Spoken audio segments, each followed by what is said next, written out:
नमस्कार, चमकता Bharat news channel में आपका स्वागत है। मैं हूं पल्लवी। आइए नजर डालते हैं दिन भर की तमाम छोटी बड़ी खास खबरों पर। जमशेदपुर में जिला महिला कांग्रेस कमेटी के द्वारा मैत्री महासम्मेलन सह सम्मान समारोह का आयोजन किया गया, जहां महिला कांग्रेस की प्रदेश अध्यक्ष गुंजन सिंह समेत राज्य के मंत्री बन्ना गुप्ता भी शामिल हुए। वैसे आगामी कुछ ही महीनों में लोकसभा के चुनाव हैं और इसी वर्ष झारखंड राज्य विधानसभा चुनाव भी होना है। ऐसे में प्रत्येक राजनीतिक पार्टी अपने स्तर से प्रत्येक इकाइयों को मजबूत करने में जुटी हुई है। सम्मेलन में मंत्री बन्ना गुप्ता के तमाम महिलाओं को पार्टी के मजबूतीकरण को लेकर कई दिशा निर्देश दिए। साथ ही नए पदाधिकारियों को सर्टिफिकेट देकर सम्मानित भी किया गया। वहीं कई वरिष्ठ महिला नेत्रियों को यहां सम्मानित किया गया। मंत्री बन्ना गुप्ता ने कहा कि महिला शक्ति को राजनीति के क्षेत्र में अहम बताया। वहीं महिला कांग्रेस की प्रदेश अध्यक्ष गुंजन यादव ने कहा कि वर्तमान भाजपा सरकार में देश भर में महिलाओं पर अत्याचार हो रहे हैं। ऐसे सरकार को अगले चुनाव में जनता दरकिनार करेगी और कांग्रेस पार्टी को आगे लाएगी।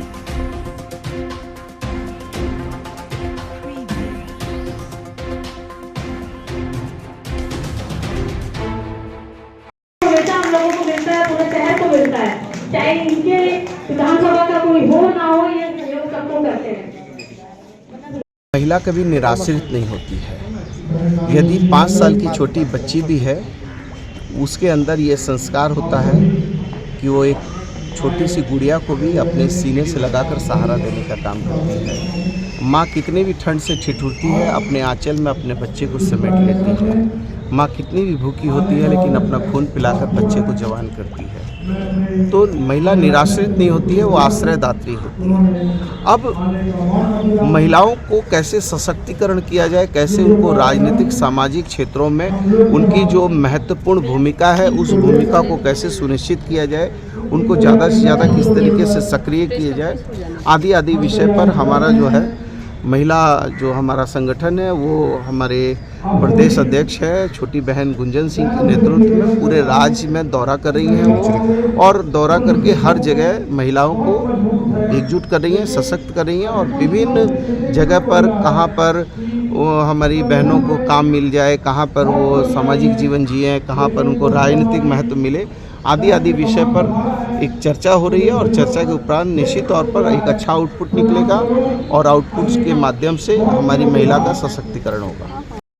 पार्टी की सिपाही हूँ और एक मेरा कर्तव्य है कि अगर संगठन में मुझे कोई नेतृत्व ने जिम्मेवारी दी है, सम्मान दिया है, तो उस जिम्मेवारी को ईमानदारी पूर्वक निभाऊं। देश अभी बहुत ही विकट परिस्थिति से गुजर रहा है।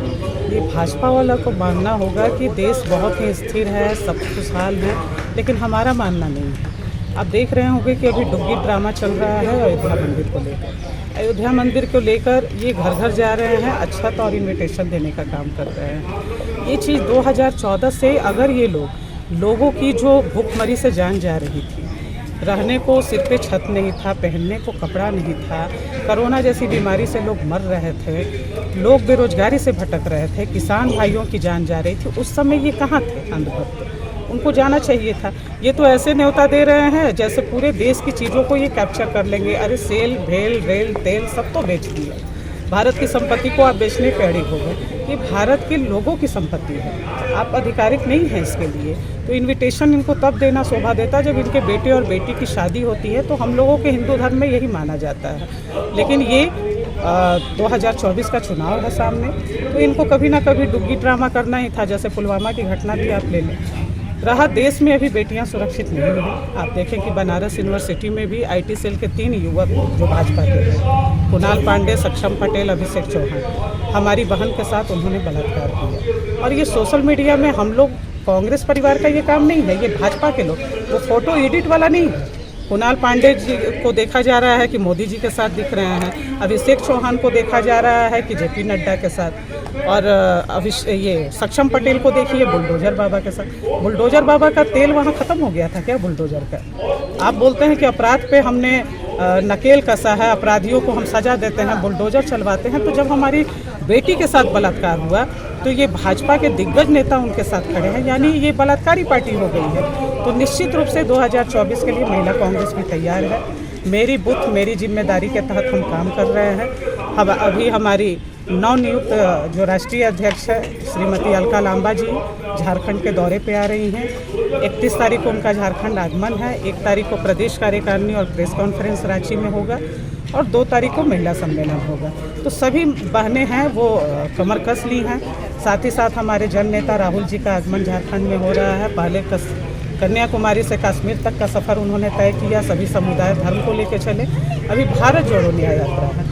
तो जब हमारे नेता हमारे हक अधिकार के लिए आ रहे हैं तो हम महिला न्याय योद्धा बनकर उनके साथ कदम से कदम मिलकर चलने को तैयार हैं। और निश्चित रूप से 2024 में ऐसे भ्रष्टाचार, ऐसे हिटलरशाही सरकार को हम उखाड़ फेंकेंगे, क्योंकि पूरी तरह से देश की जनता त्रस्त हो गई है। दिन भर की तमाम छोटी बड़ी खबरों के साथ जुड़े रहने के लिए देखते रहिए न्यूज़ चमकता भारत। नमस्कार।